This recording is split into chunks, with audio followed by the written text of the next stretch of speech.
following the rules is cool. The more you know. Welcome back for another video, guys. I got Jordan from Duck Gun Chronicles, Matt from High Prairie Sportsman, and Thomas from Virginia Outdoors Unlimited here with me today. And we're going to be doing a little kayak hunting tips video. We're mid-season right now. We've all been using our kayaks all the time throughout the season to duck hunt. So we're going to go down the line and talk about some duck hunting tips if you guys are wanting to get into kayak duck hunting or already are. In front of us here, we've got the Old Town Big Water 132. I just did a video on that, so make sure to check that out if you're curious about this thing.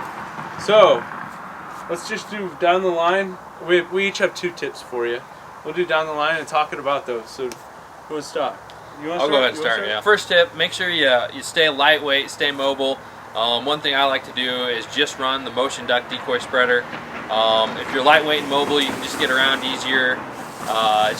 It's just a really good idea with the kayaks. You know, keep it simple. And like I said, I'll just throw the motion ducks on there, my blind bag, my gun, and usually my dog in the back, and that's all I need. Kind of going off that what he was just saying, and it really depends on what kayak you have. Like for instance, if you have the Discovery 119 by Old Town, you can haul a lot more gear than like on this one. You can, not that you can't haul a lot of gear on this, but you know, there's a lot of different sizes and shapes of kayaks out there, and if you're gonna haul more decoys or more gear, use a jet sled. Don't try dragging your decoys behind you, because you're just gonna do a lot more work and tire yourself out before the hunt. I did a video on that actually, so if you're curious about the difference between loading the decoys in the boat and dragging them behind, I did a video on that, so make sure to search that and check that out. But I just started doing the sled thing this season. It saves a lot of energy and time, because you're just dragging that moss and catching everything. Yeah, no, I've been using that sled this year. This is my first season with the sled, actually.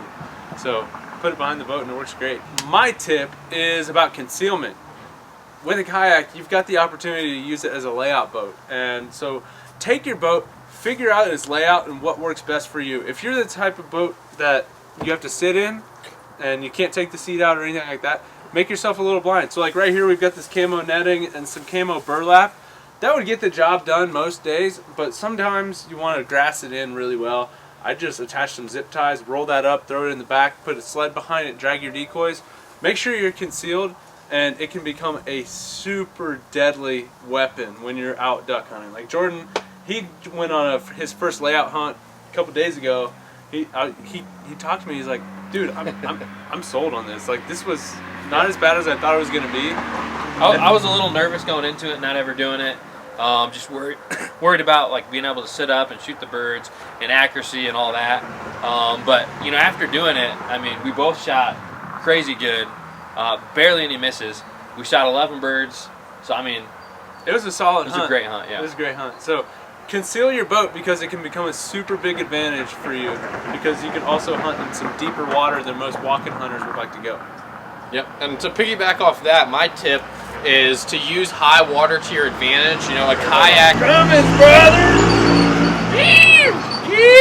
Alright, and to kind of piggyback off Josh's tip, my tip is to use high water to your advantage. You know, a kayak, you can get into some really, really shallow places where boat blinds can't get. Maybe some places walk-in hunters, you know, you can get into places where there's walk-in access way far away, and you can use that water to your advantage. So whether, you know, typically I try to do this when the river's up in my area. I hunt a lot of backwater river areas, so when the river comes up, I can paddle way deep into these spots, and a lot of times these are spots that don't have water on them a lot, so they have really good natural food. So when the water gets up in that natural food, it can really just be a duck magnet. So kind of doing your preseason scouting to figure out where those spots are, and then keep an eye on those water levels as the season goes on, and just be ready to make the paddle back in them when the conditions get right. Yeah, so you can definitely take your boat in super shallow spots the big boats can't go to, but you can also take it out into deeper waters in like public marshes where most walk-in hunters can't get to. So a kayak is a great option, because you can go places with no motor, and you can go places that are super far away. So I mean, it's a great tool. My next tip I actually picked up from Matt. And my next tip is always wear your life preserver and talk to your local DNR officer before heading out. And make sure there's a plug in your gun and you're shooting steel shot. And make sure you read the regulations book cover to cover. But in all seriousness, and there's an outdoor limit, there's a Ducks Unlimited Yeah, okay. Pheasants forever for you. But in all seriousness, safety when you're kayak hunting or even on a boat is super important. You know, always wear a life jacket and let someone know where you're at, so you don't, like, if something bad were to happen, you know, try to let them know what time you expect to be back. Because things can go south so quickly. It's really, especially when it's cold out. Like I've had hunts where it's like 20 degrees outside and it's midday and I'm going out in a kayak. It gets cold. Like my kayak gets icy and you're just thinking about to yourself the whole time. You're like, okay, this is dangerous and I have to take every safety precaution necessary. So don't skimp on the safety. Always wear your PFD. Like always, whenever you're paddling, wear it. It doesn't take much time to throw it on. So that's important. Okay, so my tip is actually a tip. Just use a rope. So a lot of kayaks on the front have like a handle. Some of them don't, but just tie a rope to that or like a cord or something, and that makes it a lot easier. You throw it over your shoulder and you can pull it. You can really get your legs into it, and makes it a lot easier than just trying to grab the handle and you got to bend at a weird angle. Throw your back out, mess your knees up, all kinds of stuff. So both of your tips that you've given are things I've just started doing this year. So I've kayaked. This is my 3rd season kayak duck hunting.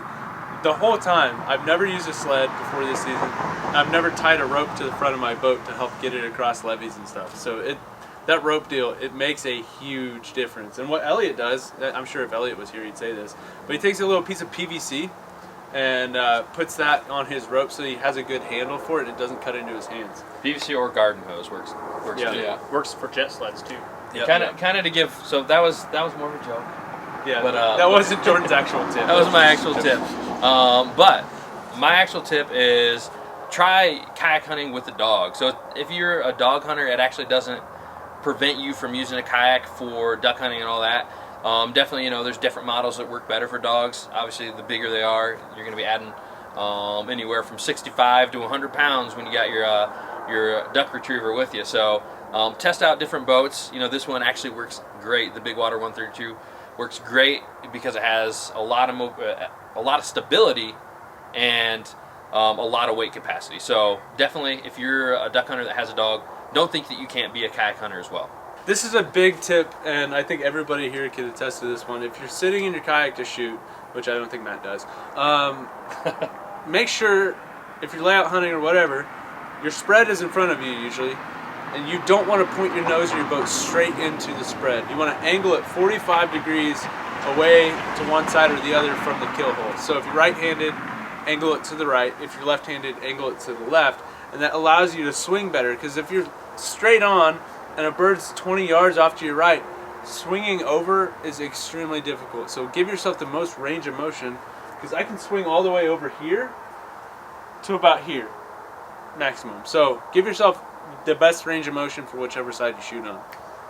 And to finish this up, my tip is, got a couple things in this one, but just have as much waterproof gear as possible. I know one thing is I used to not have a waterproof jacket when I was kayak hunting, and the arms would just get soaked. Having some decoy gloves to keep water from basically getting on your hands or running down your shirt sleeves, that is a big thing. And also bring a dry bag if you can with an extra change of clothes in it. I know I've flipped before and you get soaking wet, and if you're a mile in and it's a cold day and you get soaking wet, it can be really bad. So if you do have the space, try and bring maybe an extra set of clothes in that dry bag, maybe a fire starting kit, stuff like that. And then also I like to wear waders, and then just try and have at least a waterproof outer layer and then a waterproof gun case, so that what happens to Josh, it doesn't happen to me, where you're paddling in and your gun freezes because it's a cold morning and you don't have a waterproof gun case. So I had one, I just didn't use it. Okay, I didn't think about using it. But yeah, just have as much waterproof gear as possible. It'll save you from a lot of headaches, in my opinion. Just to add to that real quick, also be sure to secure it to your kayak if you can, because just because it's waterproof and it floats. I mean, you tip that kayak, it could be floating away the opposite way from you. So yeah, tether everything. That's a good one. I tether all my decoys to the seat with a carabiner. My dry bag as well. I don't ever tether my gun. Now that I think about it, I should probably do that. Yeah, I probably do. Everything else is tethered except for my gun. Too. I've had it where actually where I've lost the paddle, and really? Oh yeah, and I had to use the gun as a makeshift paddle to get my paddle, or else I would have been up a creek without a paddle. So literally. Hope the creek wasn't too deep. Yeah. Or shallow or whatever. Yeah. But, well, I hope you guys enjoyed these kayak tips, and if you guys are kayak hunters as well, and you have tips that we didn't cover in this video, make sure to drop it down in the comments. If you're not subscribed to these channels, these guys' channels, make sure to do that. I'll leave a link to them in the description of this video. Make sure to smash that thumbs up button. Subscribe to this channel as well. Gotta plug that one, right? Yeah. Get close to that 100K mark at the time that we're filming this. It might go out after we hit it, but I hope you guys enjoyed this one. Thanks for joining me, guys, and I'll catch you guys on the next one. See ya. Let's go. Let's go. Some of us keep it simple. Some of us have like a scripted pheasant forever. That's not scripted. It's easy.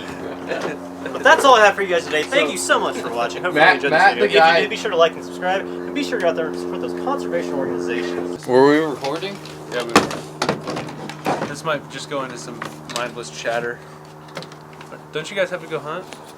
Yeah, I mean, it's only 3 o'clock. we got a little It's bit. going to take you 25 minutes to get there. 25 minutes to walk in. And